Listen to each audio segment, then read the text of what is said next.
as I'm making this video, I realise it's essentially almost some kind of an unofficial series that I'm doing in line with my World's Fan Backlash one, which is about the backlash of fans, looking at the particular issues with it and then trying to examine observe some of the mechanisms at play as to why this might be the case. When it comes to predictions, saying who's going to win a match, when it comes to predictions, saying who's going to win a match and why, analysts, content creators, commentators, pro players, the level of outrage, the vitriol that is sometimes levelled at these people on the basis that they are wrong, it can be quite unreal, actually. You can have entire threads of hundreds of people doing that. You can have people directly tweeting the person like, fuck you, you were wrong, like, you piece of shit, like, you know fucking nothing about the game. Like, what's crazy about this is, by the way, you can even get it when you're right, like when the outcome actually is as you said it would be, or the outcome is different, but the way the match plays out is exactly as you said it would be. I mean, in terms of when you're right, think about how many times Monty actually picked the winner of Worlds. And everyone who goes,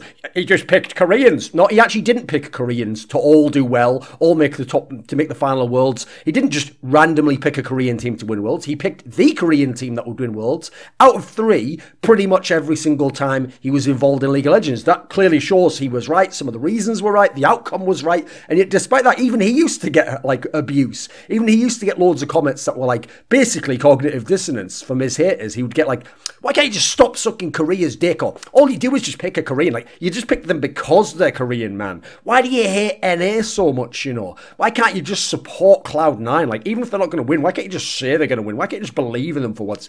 You would just experience this mad cognitive dissonance. Now, by the way, when I say that, one of the things I've found very interesting about that type of cognitive dissonance is when I really started looking into it and reading up about the topic, I found it's just the way that human brains work, which isn't to draw a false equivalence and say that everyone doing that in a really extreme manner should go unchecked, should just say, well, human nature, nothing I can do about it, therefore what I did is perfectly fine, and everyone who experiences any gradation of cognitive dissonance, it's all the same. No, that is a ridiculous way to spin it, and I notice that's another kind of like hard line that people like to take, which is like, well, you get abuse from every fan base, or every fan base has assholes, you know, everyone's going to get some comments. Like, that doesn't work, because the person's talking about specific instances of extreme comments, or people going way out their way, or having like witch hunts or entire threads trying to fuck with people.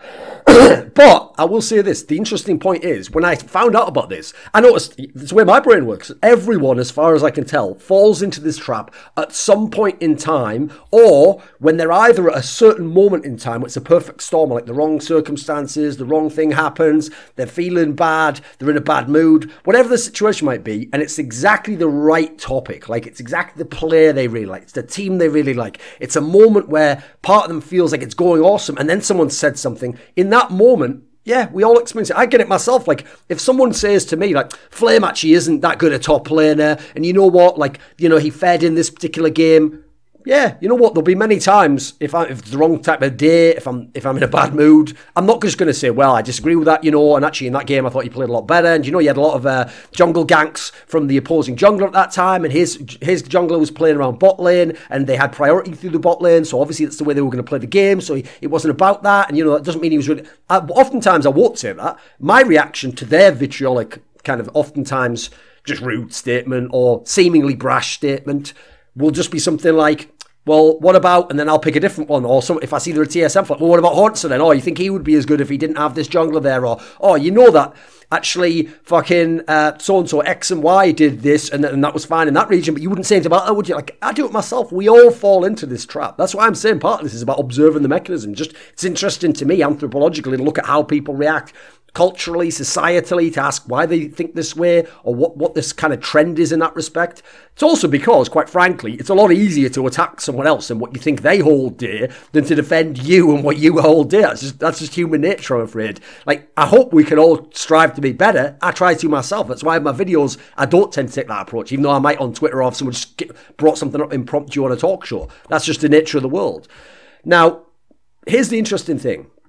When you do make an incorrect prediction, whatever you predicted, this team will win, they don't win. This team will win by this score, they don't win by that score. You often in these situations, these extreme situations, aren't just treated like someone who predicted the wrong outcome. You are treated like some sort of modern day version of a heretic who should just be burned at the stake or have like fucking like your tongue ripped out so you can never again speak such like venomous lies and be allowed to say these things.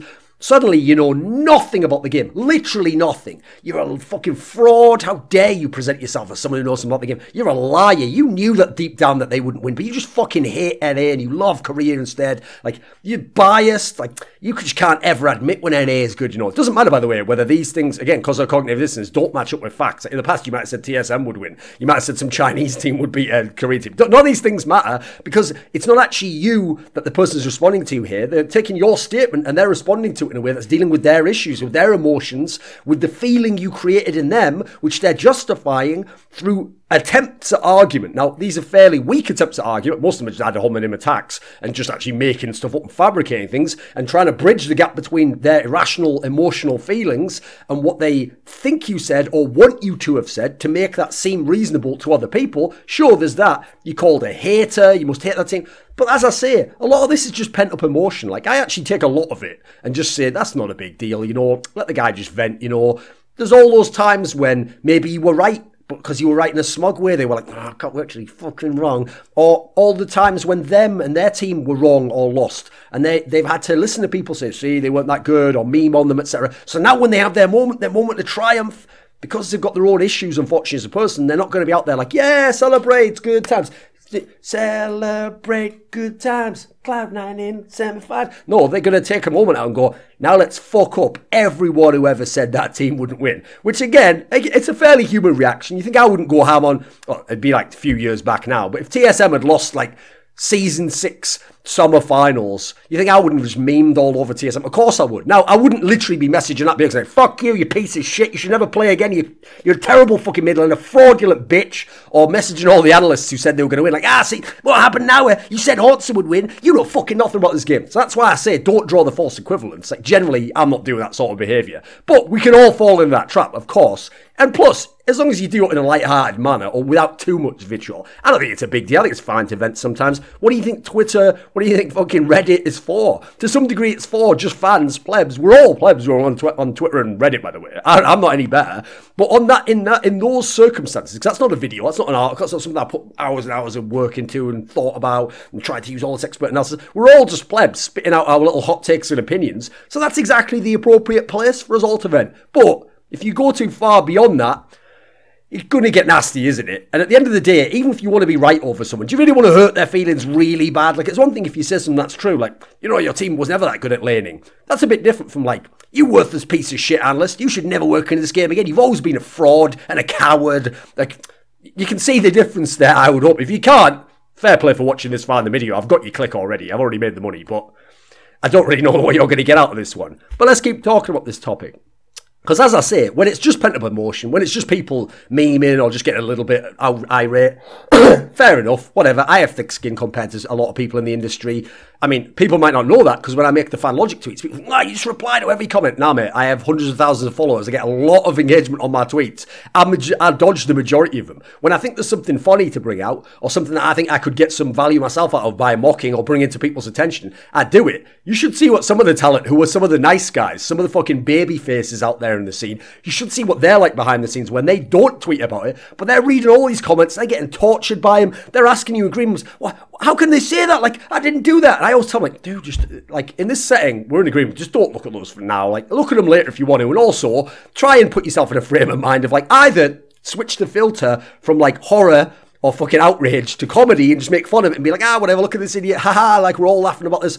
Or take it seriously and like strip out the vitriol, take it as just like criticism and see if there's something legit that you were wrong about. And you don't have to credit this moron because he said it, but if there's a point there behind the horribleness, maybe you can improve in some way. And beyond that, we're all wrong, whatever. We win some, you lose some, you move on with your life. But you notice that when they say all these things, you're a liar, you're a fraud, you're biased. This is the point I want to make, one of the central points of this video, is that the mechanism that is at work here is regarding how they seemingly expect you to respond to being wrong. Which is, because think about this, as someone who is analysing a game, giving his opinion on a game, Your response to being wrong is to analyse the game and give your opinion on the game. So that is going to manifest itself as, again, outlining why you thought the result would be a certain way, or why you thought things would go differently, the mechanisms of play, and then afterwards looking at what did happen, trying to reconcile and resolve that with what you said was going to happen, even suggest why things went differently. This player played better, this player played worse, this player did something he doesn't usually do, this player did something he does on occasion, but he did it very, very well. The better team didn't do these things that normally make them with the better team. And in doing so, you're giving analysis and opinions that are consistent and coherent within what you'd said before, so that people can see your worldview, the principles that you hold about the game, how you model the game, and it makes sense to them, and they can get your opinion on the topic. The problem is this, is that when you are talking about any result which is an upset or has a fan base attached to it who was seemingly won and was right when you were wrong and you have lost, in this setting, because it's oftentimes an upset that makes these things happen, or regional aspects, there's going to first of all be the factor that it was actually unlikely that that thing would happen, at least analytically. So in this kind of a setting, obviously, since it was unlikely, the things you're going to be talking about are going to be from that context. So you're going to be saying, well, it was unlikely this would happen, but it did. I didn't think this player could do it, but he did in that scenario. As soon as you say things like unlikely, unfavourable, fortuitous, like got lucky in this moment here, this guy played bad, people are going to take that and they're going to make these weird value judgments that you're not making, which is like, oh, so they didn't deserve to get that moment then. Oh, so the other team still should have won, should they? You can't just admit that you're wrong. It's like they're going to take all these things you haven't said and implications you haven't said, no matter what kind of firebrand you're considered or somebody who's too blunt or, oh, why don't you just fucking be more polite in it? It's like, well, I'm actually saying something now and you're interpreting something I never said into it. But you can see how that's going to be the case, right? Well, here's one of the issues is when it's a big upset, it is also often the case, sadly, there are not that many upsets in the world, I'm afraid, that are like the favourite playing at his top level in all respects, the underdog playing at their top level and winning the match. That actually doesn't very often happen. That's why people are called big favourites and people are called big underdogs. So as a result, in order to analyse and give your opinion on why the big favourite lost, you're going to almost inevitably have to explain why he played below his level, did things wrong, did things he wouldn't do often or might not do if they played again. And you're often going to have to explain why the team that was the underdog wasn't favoured, did things better than expected, did things that perhaps were even lucky, fortuitous, one-offs, outliers. And again, people are going to draw the value judgments there of like, oh, you're doubling down, you're refusing to admit that you were wrong in this scenario. So unfortunately, there's also the factor that that's just going to be perceived by some people as you either still sucking the dick of the favourite or you're downplaying the accomplishment of the team that was the underdog. Now, here's one of the problems with this. I'll give you a very quick example of that, is whenever people in the past, especially like in the heyday of Korean League of Legends, so I'm talking like Season 3, Season 4, Season 5, when Monty used to be at his like absolute pinnacle as a caster in Korea and used to give a lot of opinions on Summoning Insight and other shows on Twitter about Western teams, people used to often make this just patently false equivalence, but coming from their own cognitive dissonance, which I understand, as I've just said, in terms of perception, how they got to this point in time, especially if they didn't watch LCK or OGN a lot. But when you hear about it now, it is just laughable when you look back, which is what they would do is they would say, when Monty, or in modern day, if you haven't watched Monte Cristo's analysis and you want a good analog in this particular sense, you'd take LS, he would be the good one, and they'd say, right, when they look at a Western team, like Team Liquid, or Vitality or Schalke or fucking, who else should we pick on this? 100 Thieves. And they look at their macro mistakes. They say that's because they didn't understand what they were doing and the macro was wrong and Koreans are just better. But when the Korean team does a similar mistake in macro or does a mistake in macro, they explain why, like, there's a logic as to why what they did that there. And even if they got it wrong now, like, it would be different the next time. And people drew a false equivalence, which I have always thought, I wish we could have tested this, that if you could have taken the nameplates off both teams, that the guy either would have been so confused, like the fucking Pepsi Coke taste test, like, oh, which is it? Which one's my favourite? Or he'd get it wrong, like, oh, I only drink Pepsi. Pepsi man me, like, that's Coke.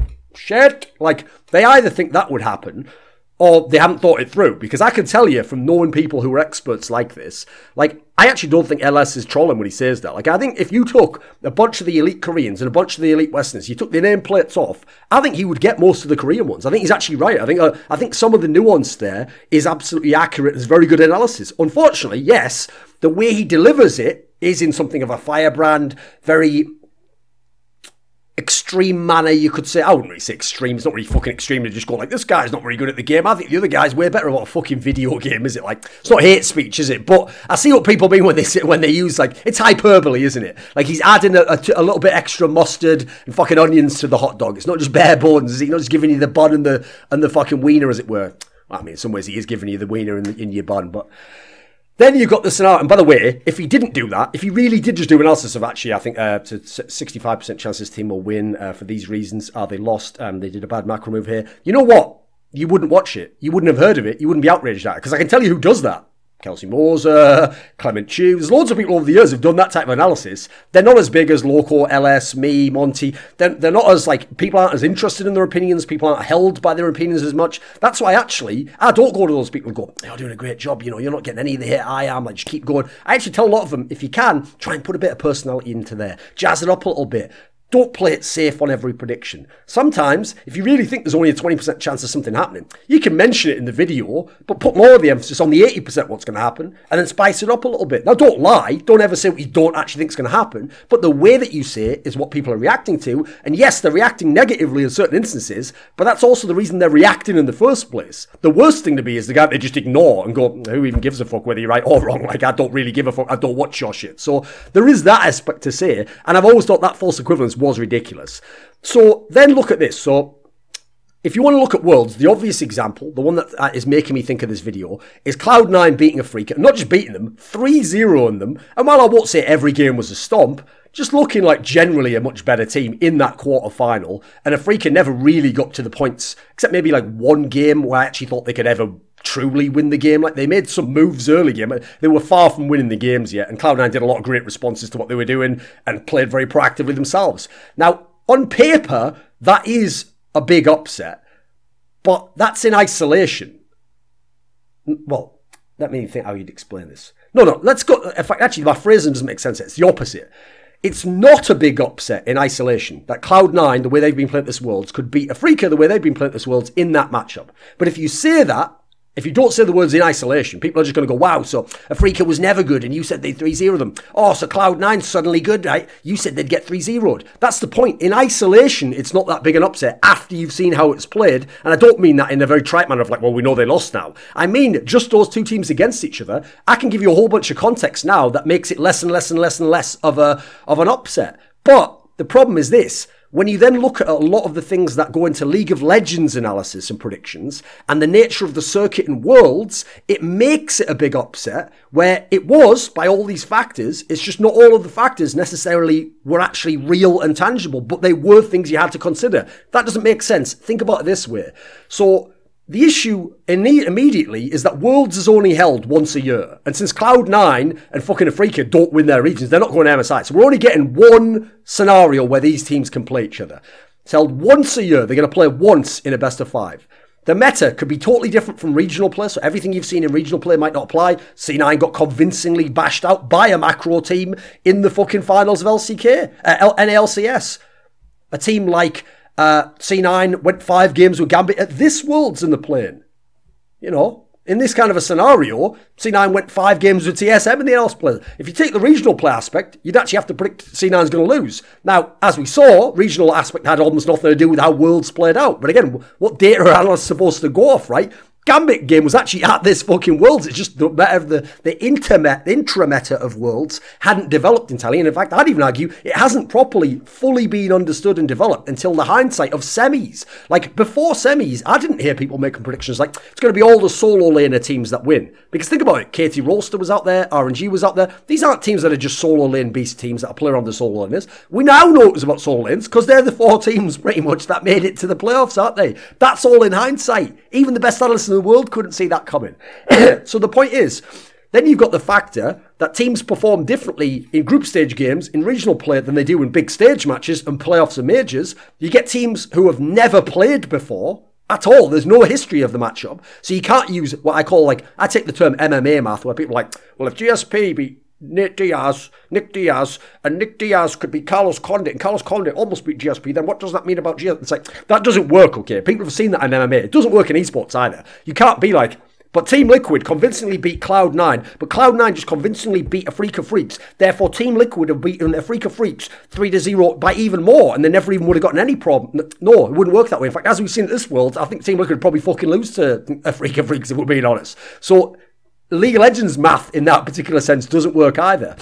But the latter point that they've never played before is a massive issue in League of Legends. And so as a result, a lot of what actually makes a team on paper analytically a big favourite, or becomes a factor, or is in how you analyse, is an intangible. Now anyone who says, well, don't use those, well then we've got nothing to go off, can we? We can't just go off and play in another team in like a small handful of games and just predict only off that. Some of these other factors do play into these matters, and everyone does them. In the past years, SK Telecom's going to win. Why? Because somehow they always win. Somehow they're always clutch, aren't they? Somehow they always come through. That even applied in fucking Season 7 Worlds, where they didn't win. They got all the way to the final off exactly those factors. They find a way to make up for one of the problems. They use the jungle differently. They're able to make up for the top laner doing badly because Faker has to go even more ham, absorb all the pressure, carry everything. Like, all these factors are real. Rocks, Tigers. Well, why didn't they win? Well, somehow they always manage to choke when it's the big moment. SK Telecom's always in their way. You'll find people like Kuro will have a letdown game, or Peanut will do something bizarre in a match. Like, these are all factors that we can clearly see. They are intangible, but they do either psychologically or seemingly affect the game, but they're not consistent, and they might not always affect the game. And so you have to take them into account, but they're not always going to be there. So I'll give you a few for this example. You've got the Korean history of improving from the group stage to the playoffs. Now, sure, that span was shortened. Maybe that had something to do with it. I can't really know them. I'd love to know from interviews. But that used to be, my joke, the biggest gap. That was the big gap that happened there. You've got the Korean history of being better in best of 5 series and adapting a best of 5 series than in best of 1s. Even if you get 1 or 2 games on Koreans, go and look how many teams were up 2-0 on a Korean team, 2-1 on a Korean team, and still lost the series. The history overwhelmingly says Korean teams have this ability to adapt, to figure out what went wrong, to come back in the game, to play safe, to play a macro. Like, these are just the way history's gone. So we can't know what's going to happen in the future. We do know what happened in the past. That's obviously going to weigh into how you think about it. Then you got the fact that Korean history of being able to break down a specific opponent, find something that works against them, given enough time to do so. Then you've got the vice versa for all the Western teams. So that's going to go against all these other teams that haven't yet failed in these regards, but all the other Western teams you've seen generally have had their issues here. Then you've got factors like, how will rookies play under pressure, psychological components, this team's favoured to win, there's a lot of pressure from back home on these teams. Yeah, you can't ignore these factors. They shouldn't be your only factors of analysis, but you've got to consider them, right? Now, what's funny is people will already call everything I just said doubling down, like downplaying the team that's on, making excuses, trying to say that you were still right. Like, I've never in this video, by the way, said I was right. I've never said, actually, a free catch, if you play it back again, will 3-0 Cloud. I've never said that at one point in this video. It's not even what the video is about, but I'm used to people just, again, cognitive dissonance. It's just the way human minds work, unfortunately. We are just fucking like talking apes, basically. We're not supposed to be figuring out all shit and using computers and trying to be like super logical all the time. And anyone who thinks like, no, I'm 90% rational, just 10% emotional, like, yeah, I'd go and look into that topic, because as far as I can tell, humans, and I'm a human, are like 90% emotional, 10% rational, and the 10% is usually, sadly, just fucking justifying, using your rational mind, all your emotional feelings, and making them sound really smart and putting them into words. Like, I'm doing some of that in this video, I've no doubt. Hopefully I'm making some good points along the way. If not, again, we're now 23 minutes in, I've definitely got your click, mate. I've definitely got that view, so joke's on you, right? I think I'd made a pretty good video regardless. Right, so here's the thing. One of the mechanisms at play, and why I say people will say you're doubling down, you're just downplaying what was happening, is this is a mechanism that I think is worth outlining. I haven't heard people say it, is I don't think people are actually genuine with what they're saying. When they say, we just want you, why don't you just admit you were wrong? That's weird, because in a way, you're actually doing that. In fact, you're doing that in a very elaborate manner, where you're going through exactly why you were wrong and all things that you thought would happen that didn't happen. You're going as in-depth and doing a much better job than them of breaking down why you were wrong, actually, and why what you said would happen did not happen. That's where I think people aren't being honest. That's where I think that they're saying those words, because that sounds like a legit argument or something to say, but they're not actually being honest to the feeling that inspired those words, which is, I actually think if they were honest and it was like some liar scenario and they just had to say what they were really thinking and feeling and not just this line of like, just admit you were wrong. What they'd say is this, they'd say, just admit you were wrong. Don't say anything else about this topic because you're not allowed to right now. You were wrong. Only people who are right can speak about this topic. If you say anything about this topic, you're downplaying it. You're being a hater. You have lost the right to say anything about this. People who are wrong aren't allowed to explain why they were wrong or why something happened differently. This is a time only for people who are right to speak. Now, that might sound nuts, but I actually genuinely feel like that's the sentiment. That's why there's so much vitriol attached to it. They don't actually want to hear just that you were wrong.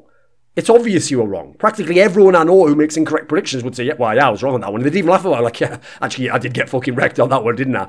But that's my point. That's not enough for these people.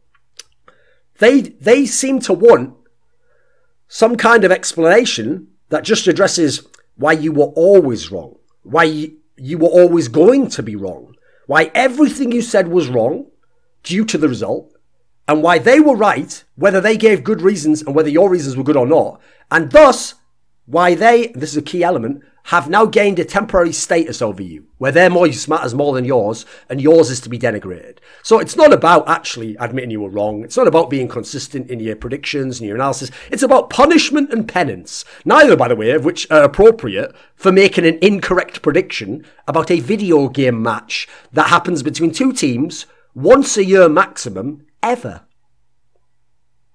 It's kind of nuts when you put it like that, isn't it? It's kind of wild. Now, don't get me wrong. I get into that video game. I go ham on opinions. I get cognitive dissonance. Everyone does. Maybe not to all the same degrees. I'm not saying I'm the best at it, by the way. There's a lot of people who are way better than me. Of like sort of been stepping back, not getting as jazzed up about it, as emotional, passionate. Then again, as I say, you don't watch their fucking videos, do you? So you're the ones not giving them any sort of good feedback or making them the kings of the scene. And by the way, if you go and look at the world out there, you go and look at people like, I'll use Kanye West. There's a reason why those people are watched. And part of it is exactly the nature of how they talk and the way that they put things forwards, you know.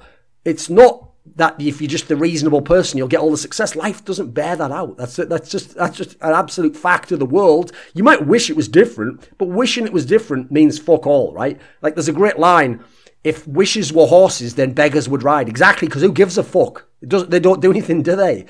Now, listen, when you do go ham on people, you know what? There is a short-term value in having the right outcome, but I personally think there's more value in having the right reasons. Like, think about this example. Let's say your mum was a top tennis player. She's like the 5th best player in the world. And her opponent in this match is going to be the 3rd best player in the world. And you predict your mum will win, and I predict your mum will lose.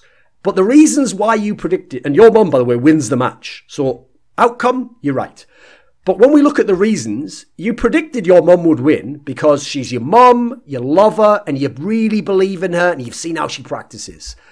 If I predicted that the other person would win because I analysed the stylistic matchup, I look at the head-to-head, I look at some of the flaws that have happened in the person who lost the game, I look at the strengths of someone who actually ended up winning the game, I determine the flaws aren't going to be that big a deal because they haven't been elsewhere, and the winning factors don't seem to match up with what would be necessary to win this match, the game could play out. The outcome could be entirely wrong from my prediction and right for yours, but your reasons have no value, and my reasons could still have some value. In fact, they could then be contrasted against what happened and maybe even explain why it happened, what your mum changed, what she was able to do that she never did in the past, what worked this one time that might not work again, but did indeed give her the victory. And she indeed would have won the match. You would have been right about the outcome, but the prediction wouldn't now have no value. It wouldn't then have shown I know nothing about tennis, would it? Like that wouldn't be a reasonable way to say it. So on the topic of predictions themselves, first of all, I'll just say this up front. I'm someone who has a lot of experience with predictions in many different esports games. I know people in Dota, League of Legends, StarCraft, Quake, CS.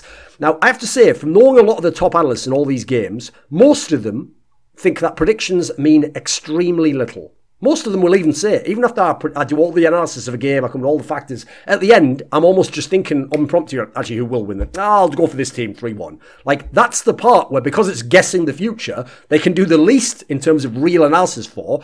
Instead, think about it this way. Because, by the way, as a side point, this applies to all esports I'm aware of. In fact, I've seen many prediction contests won in other esports games by, like, the girl who's hosting the event or someone who's doing the fucking interviews on stage who doesn't even know esports but just randomly picking people. And then the best analyst in the world in League of Legends or Dota or StarCraft getting, like, 60% with the other guy got 70% because, yeah, that's it. They can't pick it, right? Think about this. If anyone could predict with a 60% plus accuracy, you wouldn't bother being an analyst. You'd just be a fucking gambler and you'd make so much money, it'd be insane. I'd be a millionaire right now. Analysis is going off what we've seen before, explaining why that worked, then attempting to pick from all these potential futures. Wait a minute, what do you mean, Thorin? Potential futures? Nah, there's only one outcome. C9 had to 3-0 Freaker. Come on, man. Could you grow the fuck up? Obviously, a Freaker might have won that series. I mean, seeing it now, I don't think they would. After seeing the way they played that way, I'd put their chances now at winning the series at like 30% because they played so awfully. But there's a world in which maybe they play better that day. It goes up to 40%. There's an aspect where now, in hindsight, when we know about the world's meta, it makes C9 more of a favourite, but that wasn't as obvious before we got to a best of 5. You know, there's all these factors. A match doesn't always play out identically every single time. That should go without saying, right? But this is the point. You pick from those potential futures just what you think is the most likely outcome, and you usually do that at the end. That's the least important or interesting part of the analysis of how the team plays, the style, then how they match up, all the different things that could happen. Picking the one at the end and saying, but this only one thing will happen and it'll play out exactly this way is actually the least interesting element. And by the way, I don't even know why this needs to be said. Nobody can predict the future. You can guess, you can't predict it really though, can you? Now, there's also what I term the pussy out factor. And that comes as part of a feedback loop of people having this abuse, like vitriol, comments being way too ham from fans, etc. And basically the issue is this. Other analysts and people who don't have a thick skin or can't handle banter or just don't want people going ham on them when they're just doing their job as an analyst, what will happen is they've all figured out long ago, long before I came along as an analyst, that the easiest way to avoid that vitriol is to give what I would call perceived weak predictions. Now, the key word is there, perceived weak predictions. So what that means is predictions which let you say whatever you actually think in terms of the ultimate outcome, but you temper them and you take away all the elements and you sort of build in trapdoors of, well, I guess this could happen. You know, I don't really want to be too sure about it. And you put all this like measly mouth sort of weak wording around it so that it's not punished as hard. There's not the same demand for penance. And so when I say a weak prediction, they either say that a series will be 3-2. It'll be 3-2, it'll be close, but I think this team will win. Even if actually they think that team's actually like a 70% chance to win the game. Or at worst, they'll say 3-1. At least give the other team a game. Because then you can say, well, I gave the other team a game. Plus, you know, maybe one of the other two games is going to be really close. So it could have gone either way, even if it's a 3-1. Like, that's the pussy way to do it. Because people aren't going to go as ham at you. There's not as much material and ammo there to go crazy with. But the reason why I say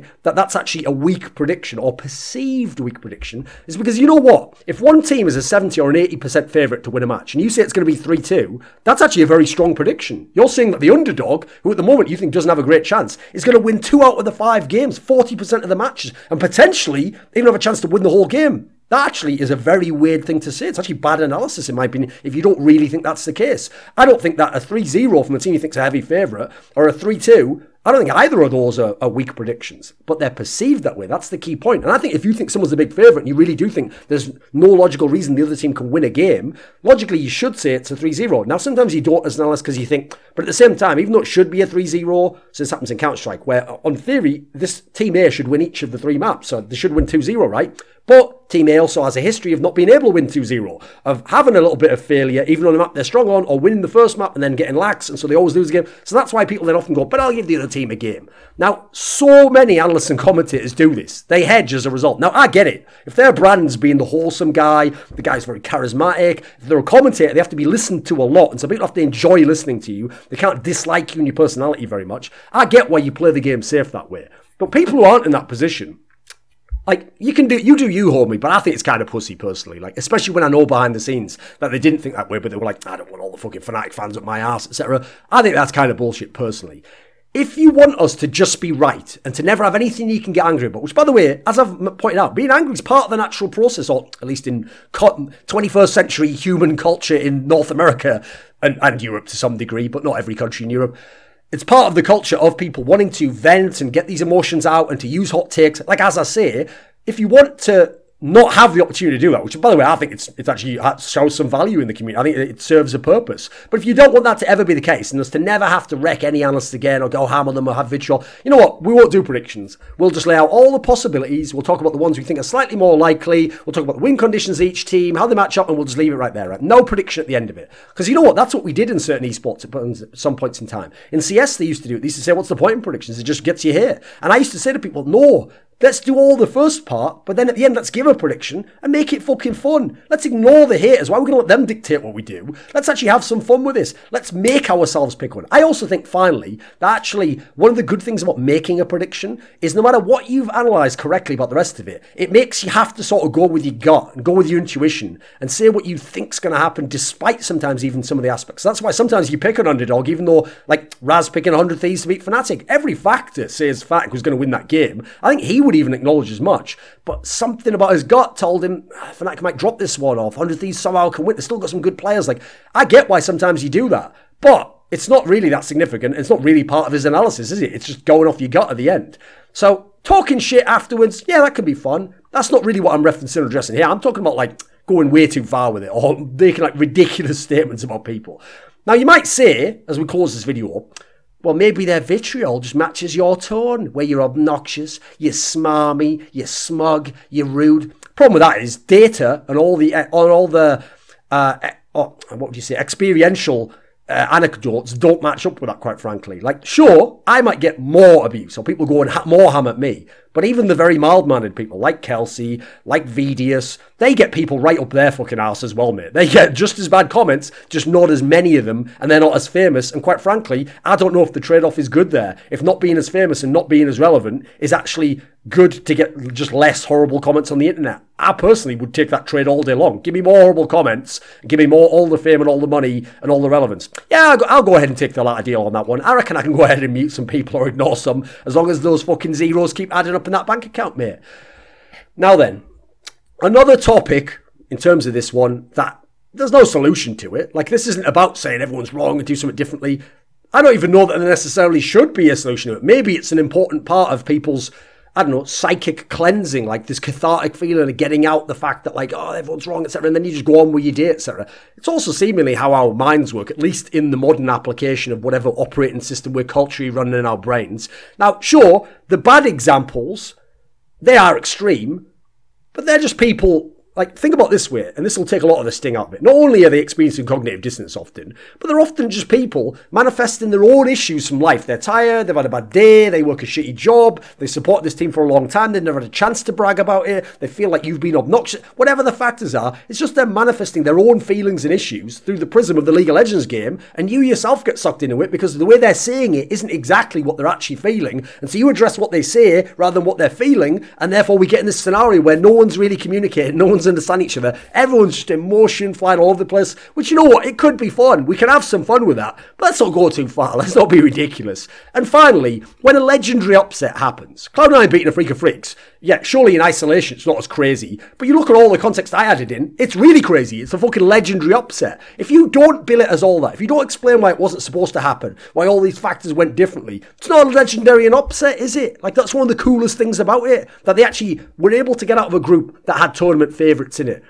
The reigning world champions. They were able to beat a fucking Korean team, which Western teams just don't do, and 3-0 them at that. And this is a team, by the way, that had some players on it that I considered the best or among the best in the world. And they weren't just some joke team from LCK like Gen G that just got in somehow. They were one of the best teams. They were a team that could have won LCK this year. They were a team that potentially could have won Worlds if you'd asked people before Worlds began. So if you take away the aspect that it was always going to happen, then it's not a legendary upset anymore, is it? Like, you've actually ruined the good aspect of your own thing to spite the person that you think was wrong, because how dare they be wrong? Welcome to Thorns and a Thoughts. Unfortunately, I don't have any content. The man already speaks his mind, but I ain't going to stop you now. I assume you saw a pretty fucking good video. Alright? And you're already on the man's channel. So stay a little while longer. I see you're comfortable. And just check a few more out. This video was kindly supported by Andreas, Snazore, Westerlund, Dean Tanglis, Gardner Wilson, Landon Thompson, NateDOhDoubleG, Kyla Harris, Travis Greb, James Harding, Daniel Yordanov, VeXii, Robert Baxter, and a special thanks goes out as always to Jerky's Minion. Do you want to suggest a topic or a guest for my content? Would you like to ask me a question in my monthly AMA? Would you fancy a few teasers for what's coming up in my content? How about taking part in an esports discussion with me? Well, put your money where your mouth is and join the Scrilluminati today at the Patreon link in the description box below.